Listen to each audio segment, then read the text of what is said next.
PV Anwar MLA ഉന്നയിച്ച ആരോപണങ്ങളിൽ അന്വേഷണം ആവശ്യപ്പെട്ട് ഹൈക്കോടതിയിൽ പൊതുതാൽപര്യ ഹർജി. കോടതി മേൽനോട്ടത്തിൽ അന്വേഷണം വേണമെന്നാണ് ഹർജിയിലെ ആവശ്യം. വിവരങ്ങളുമായി സാലി മുഹമ്മദ് ചേരുകയാണ്. സാലി, ആരാണ് പൊതുതാൽപര്യ ഹർജി നൽകിയിരിക്കുന്നത്? പ്രധാനമായും ഈ ഹർജിയിൽ എന്തെല്ലാം ആവശ്യങ്ങളാണ് പരാതിക്കാരൻ ഉന്നയിക്കുന്നത്?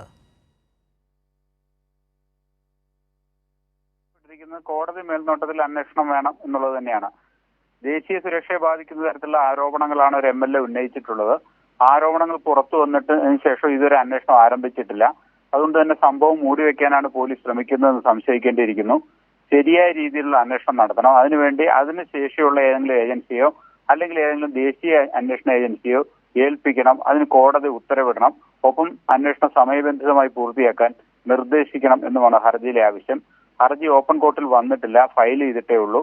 പൊതുതാൽപര്യ ഹർജി ആയതുകൊണ്ട് തന്നെ ചീഫ് ജസ്റ്റിസ് അടങ്ങുന്ന ഡിവിഷൻ ബെഞ്ചായിരിക്കും ഇത് കേൾക്കുക. ആക്ടിംഗ് ചീഫ് ജസ്റ്റിസ് അടങ്ങുന്ന ഡിവിഷൻ ബെഞ്ച് 2 ദിവസത്തിനുള്ളിൽ ഈ ഹർജി പരിഗണിക്കാനാണ് സാധ്യത. സാലി, പ്രധാനമായും ADGP MR അജിത് കുമാറിനെ ലക്ഷ്യം വെച്ചുകൊണ്ടാണ് ഇത്തരത്തിലൊരു പൊതുതാൽപര്യ ഹർജി എത്തിയതെന്നാണ് മനസ്സിലാകുന്നത്. ഹർജിക്കാരന്റെ ആവശ്യം ഈ വിഷയം അന്വേഷിക്കണം എന്നത് മാത്രമാണ്. അത് ഈ അൻവർ ഉന്നയിച്ച എല്ലാ പരാതികളെയും ഉന്നയിച്ച ആരോപണങ്ങളെ കുറിച്ചെല്ലാം വിശദമായ അന്വേഷണം നടത്തണം. അതിന് കോടതി മേൽനോട്ടം വഹിക്കണം, അല്ലെങ്കിൽ പോലീസ് അന്വേഷണം അട്ടിമറിക്കും എന്നുള്ളതാണ് ഹർജിക്കാരന്റെ പരാതി. ഒന്നുകിൽ ദേശീയ അന്വേഷണ ഏജൻസി ഏൽപ്പിക്കണം, അല്ലെങ്കിൽ കോടതി മേൽനോട്ടത്തിൽ തന്നെ ഇതിൽ അന്വേഷണം നടത്തണം. അത് ഏതെങ്കിലും ഈ ആരോപണത്തിന്റെ കണ്ടന്റ് എന്താണെന്ന് ഈ ഹർജിയിൽ വിശദീകരിക്കുന്നില്ല.